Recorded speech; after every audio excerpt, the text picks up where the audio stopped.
The film opens with laborers and animals working together to construct a road leading away from the castle. As the work drags on, one of the animals suddenly collapses, completely drained after being forced to pull heavy machinery for far too long. A soldier harshly orders the exhausted creature to keep moving. At that moment, something rushes through the air toward them. The soldier senses it just before it arrives, and in a flash, the mysterious figure breaks the animal's chains and sets them free. It is Alphaba.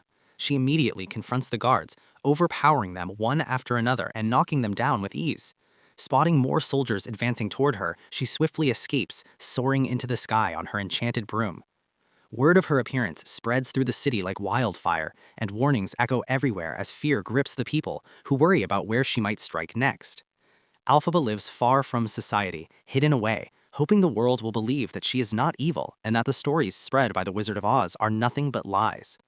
As she gazes up at the sky one day, her thoughts drift to Glenda, who is now adored by the citizens of Oz and is romantically linked to Prince Fiero.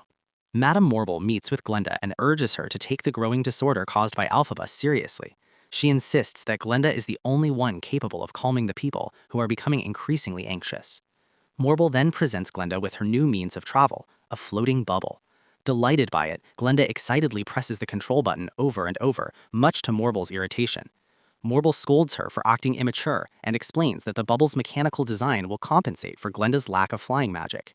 She instructs Glenda to let everyone believe that she is magically controlling it. Morble also hands her a wand and tells her they will meet again at the opening ceremony. The sight of the wand triggers a childhood memory for Glenda. She recalls receiving a wand as a birthday gift and attempting to perform magic, only to fail. Although the other children were convinced she had created a rainbow, Glenda knew the truth, that it was not her magic at all, and she felt deeply disappointed, wishing she could truly be magical. Her mother comforted her, telling her that being loved by everyone was what truly mattered. Holding on to those words, Glenda continued forward, eventually traveling to the ceremony inside her bubble. At the event, the people admire her more than ever before. Glenda announces that the yellow brick road has officially opened, and the citizens of Oz celebrate joyfully, believing they are finally free from the wizard's control. They sing together in celebration. Morble then declares that Fiero has been appointed the new captain of the Gale Force, tasked with capturing the Wicked Witch. Fiero is stunned when he learns that he is also being engaged to Glenda. Meanwhile, rumors circulate that the Wicked Witch has a third eye and a corrupted soul that can be destroyed with holy water.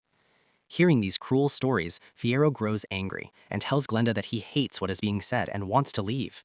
Glenda reminds him that everyone is watching them. He tells her that she thrives on admiration and insists that he must find Alphaba before anyone else does.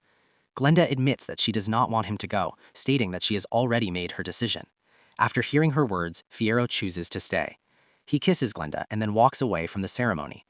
Once Fiero leaves, Glenda feels sorrowful and sings about how happiness only comes when people's dreams are fulfilled. As she continues greeting the crowd, the wizard arrives and declares that Alphaba is spreading lies. Morble quickly counters this by claiming that Alphaba is planning to assassinate Glenda. The Gale Force is dispatched and their winged monkeys chase Alphaba through the forest. Using her intelligence, Alphaba deceives the monkey and disappears into the thick woods. The captain and his soldiers search relentlessly, but eventually the captain orders a retreat, convinced she is no longer there. As they leave, Alphaba stands silently behind the trees, hidden in plain sight. She knows the captain saw her, but chose to overlook her presence. Memories of her time living alongside Glenda and Fiero flooded her mind. Elsewhere, Nessarose is appointed as the new governor. In her new role, she enacts a law restricting animal mobility. Every region except Munchkinland has already approved it, while the remaining governors wait for its decision. Boke pleads with Nessarose not to sign the law, but she refuses to listen. She explains that Boke has always stood by her and expresses gratitude for her loyalty, but he tells her it is time for him to move on. Nessarose orders him to leave at once. Later, as Boke prepares to board a train, a guard stops him and demands to see his permit, explaining that under the new law, permission is required to travel to Munchkinland. Others were also being removed from the train. Meanwhile, as Alphaba wandered the forest, she heard chaos as all the animals were leaving Oz in fear of the monkeys. Alphaba tried to convince the animals not to leave and asked them to join her. During this, she reunited with Ghoulbear, who told her they had no choice but to leave. Alphaba said that outside of Oz there was nothing but emptiness, but Ghoulbear said that no one in Oz would be happy until she died. He asked why she wanted to stay, and she explained that Oz felt like her home, that she had made a promise, had an idea, and wanted to make it home because nothing was better than home. She told them that if they gave up and left, they would never find anything like this place again, and she urged them to fight beside her. Suddenly, a lion appeared and revealed the truth that she was the one who had cast the spell, giving wings to the monkeys. Alphaba admitted it, but said she was tricked and would never have done it if she had known the truth. The animals felt betrayed and left through the tunnel. The winged monkeys also watched the animals leave. Meanwhile, Bok was angry at Nessarose for making him stay, and he worked quietly. He saw a paper announcing Glenda's engagement and left. As he did, Alphaba visited Nessarose and said she needed her help, but Nessarose was angry that Alphaba hadn't visited her after their father's death. Alphaba explained that her father hated her, and she said Nessarose could help since she was now governor.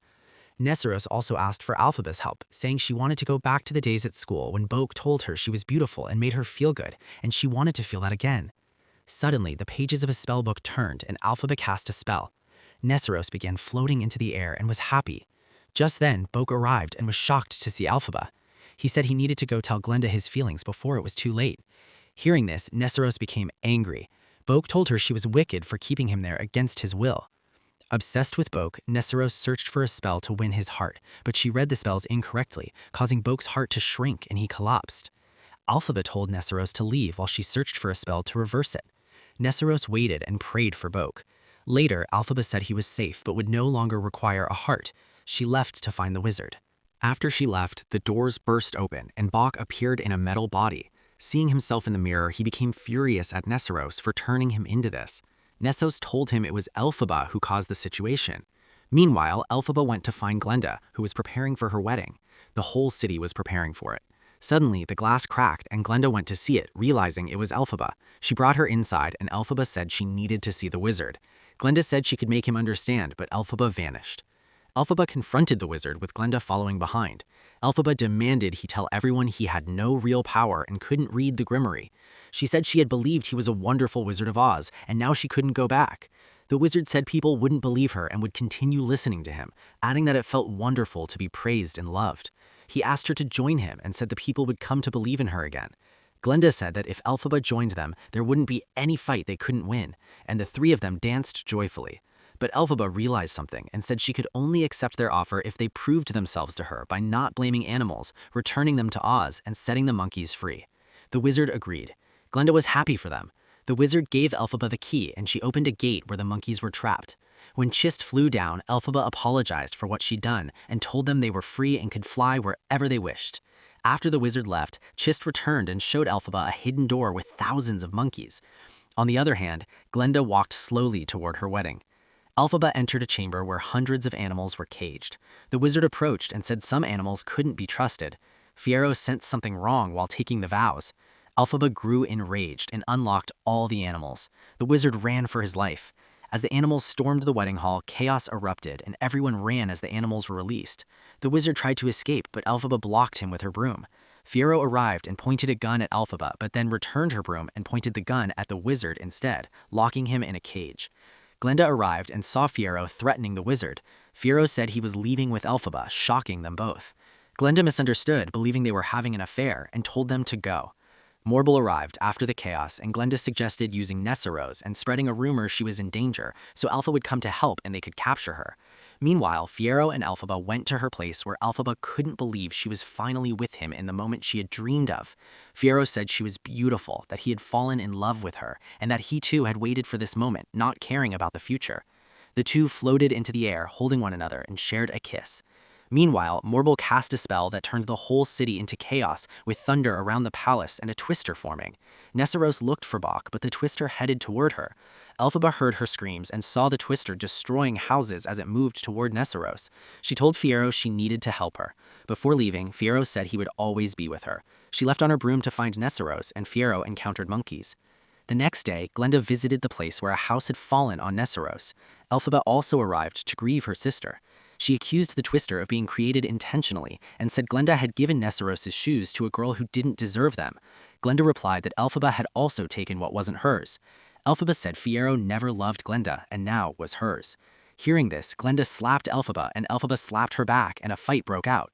Suddenly, soldiers arrived and Elphaba realized it was a trap set by Glenda. As the soldiers captured her, Fiyero arrived with the monkeys and warned the guards to let Elphaba go or he would kill Glenda. They released Elphaba. Fiyero told her to go alone. She left and the monkeys followed to protect her. Later, the guards captured Fiero when he surrendered. Alphaba and the monkeys went to the palace where Alphaba tried to cast a spell to save Fiero from pain and death, but she couldn't understand what she was reading. As she sang the spell, she saw visions of young Nessa Rose, Dr. Dillamont, and Fiero tied to a pole, and in her rage she created an army of monkeys and vowed never to do a good deed again. Furious over Fiero's death, Morrible said they could use the visiting girl, the lion, and Bok, and the wizard told them to bring the witch dead or alive. They gathered the people and encouraged them to fight the witch, saying she had turned a man into a tin box and tamed the lion when he was just a fearful cub. Glenda watched all of it and decided to confront Morrible. She asked her to stop and questioned her about the twister and Nessa Rose. Realizing Morrible caused it, Morrible admitted it and told Glenda to smile and stay quiet. Glenda gave up the crown, changed her clothes, and left on a horse. While the whole city gathered against the witch, Alphaba ordered the monkeys to find Dorothy and bring back her sister's shoes. The monkeys kidnapped Dorothy. Glenda warned Alphaba that they were coming for her. Alphaba said Fiero was gone and she planned to surrender. She told Glenda to leave and promised not to clear her name because people needed someone to call wicked. She wanted to protect Glenda and told her to live and do what she couldn't do. She gave her the spellbook to learn and change things, saying it was up to her now and that Glenda was the only friend she ever had. Glenda said that she was who she was because of Alphaba, that knowing her had changed her for good. Alphaba asked for forgiveness for the accusation she had made against her. They hugged tightly. Alphaba then hid Glenda in a room, their last moment together, and they cried before parting. As Glenda hid, she watched Dorothy arrive and throw water on Alphaba and melt her. Dorothy took her broom and left. Glenda watched in silence. Only Alphaba's hat remained. Chissy gave Glenda a bottle. It belonged to Alphaba, and she took it to the wizard, telling him it was Alphaba's mother's bottle. He remembered dancing with her mother and recognized the bottle, realizing Alphaba was his daughter. Glenda told him to leave. Then she went to Morrible and showed him that the wizard was leaving permanently. The monkeys carried Morrible away.